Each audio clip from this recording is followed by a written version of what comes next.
Hello Joyce, it's lovely to be talking to you in your fantastic bookshop. Could I ask you, when did you first come to Wigtown? Oh, we came back to Wigtown, or Wigton as I call it, I never know which is 14 years ago.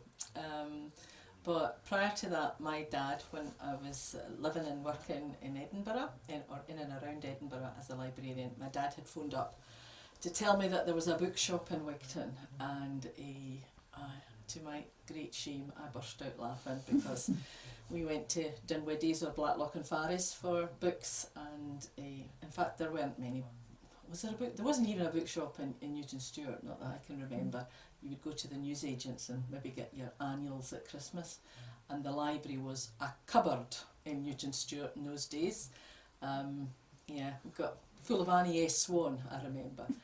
So I was amazed when Dad said that. Curious. I had at that point been working, I don't know, I've been 32 years in books, so I'd been a good number of years working in books, so I was naturally curious, and I just could not imagine a bookshop in Wigton, let alone Wigtonshire. So we just started to come home, and we'd spend an awful lot of time in Wigton, coming down and going away and wondering, how are they making a living? And wouldn't it be great if we could go back home and open a bookshop? So what did you think when you first saw the Old Bank as a potential bookshop? Well, actually, we didn't go in for the Old Bank. We had come home. It was the usual thing. We with Ian and I, we had come home for Easter weekend, and we were having to rush back up because Ian was working on the Monday and I wasn't. Our holidays never coincided, so we were reluctantly going back up the road, and we were about 12 miles or 20 miles, something like that, from Edinburgh, and Ian just announced out of the blue, I see there's a bookshop for sale in Wigton, do you fancy going for it? And I said, yeah, why not? Not realising at the time that I was pregnant with our daughter. So we blamed the happy hormones because Ian thought I was the sensible one, and I would just say to him, don't be daft. And the next day we put an offer in for another bookshop in a town. That, I have to say, dragged on, and it all changed very suddenly. Ian had 2 weeks to go before he left his job. And we suddenly got the Old Bank. The Old Bank had been on the market. We didn't know about that, but the sale had fallen through and we jumped in. We were in the right place at the right time with nowhere to live. And so what do? You put your flat in the market and in Edinburgh, and you move everything right back down to Wigton, and you open a bookshop that's got no shelves and hardly any books. And was the living space above? No, No. that was separate. So Right. we really did the crazy thing. Yeah. Really, really crazy. We were so caught up, it was infectious coming back to Wigtonshire. Yeah. And we landed at the time. I remember we came down, and it was the IOB, International Organisation of Book Towns Festival. It was just so magical.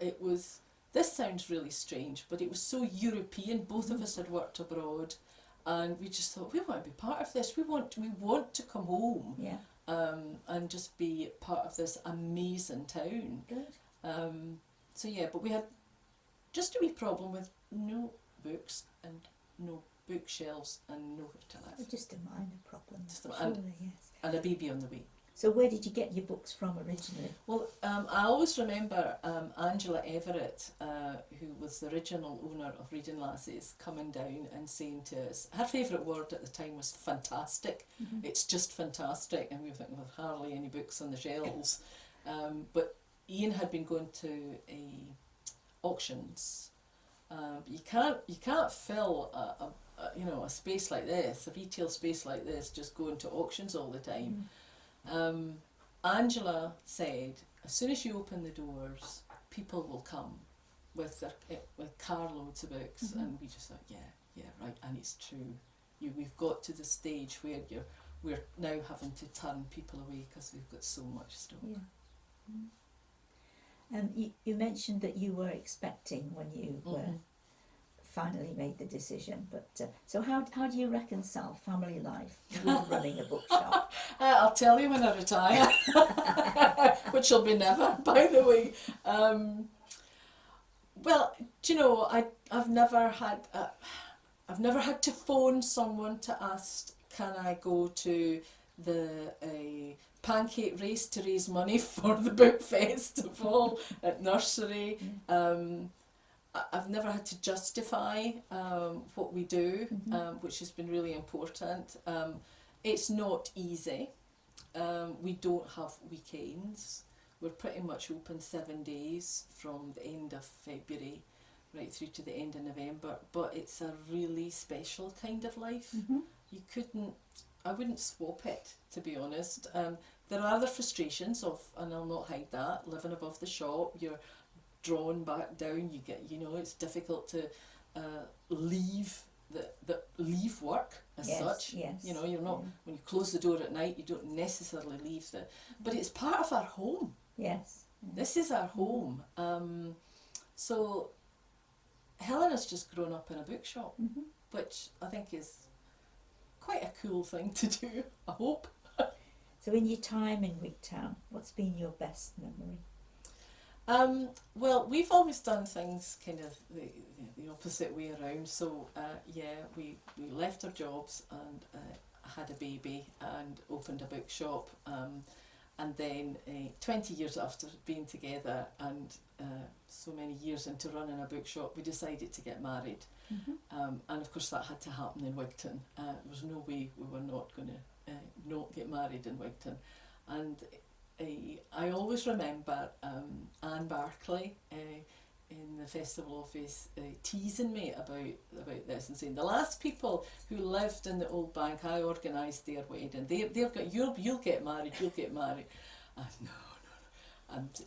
And the girls in the festival office were just terrific, and decorated the whole building. So inside the county building. So I'll never forget that. Well, I remember it. Yes, it was good. Yeah. So, can you tell me about any famous customers you've had in your bookshop? Well, we've had quite a number of famous folk through.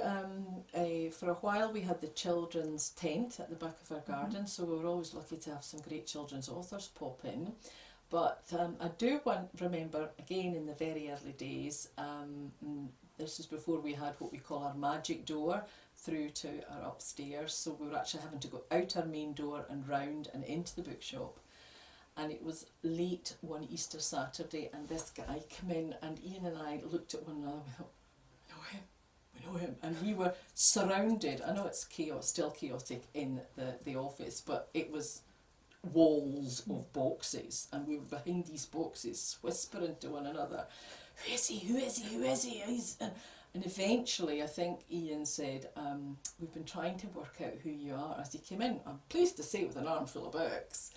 And all that he said was, I'm on the telly. And he left. And as soon as he left, we went, Black Books, the famous Channel 4 sitcom about a bookseller, about a really grumpy bookseller, and it was Dylan Moran. And he had promised to come back the next day, and we thought, well, we'll never see him again because we've made such a fool of ourselves. And the next morning, I'm going out the front door, and he's coming across, and I said, we remember Black Books. So we're dead chuffed about that. I'm sure there are people, famous people are always in Wigtown.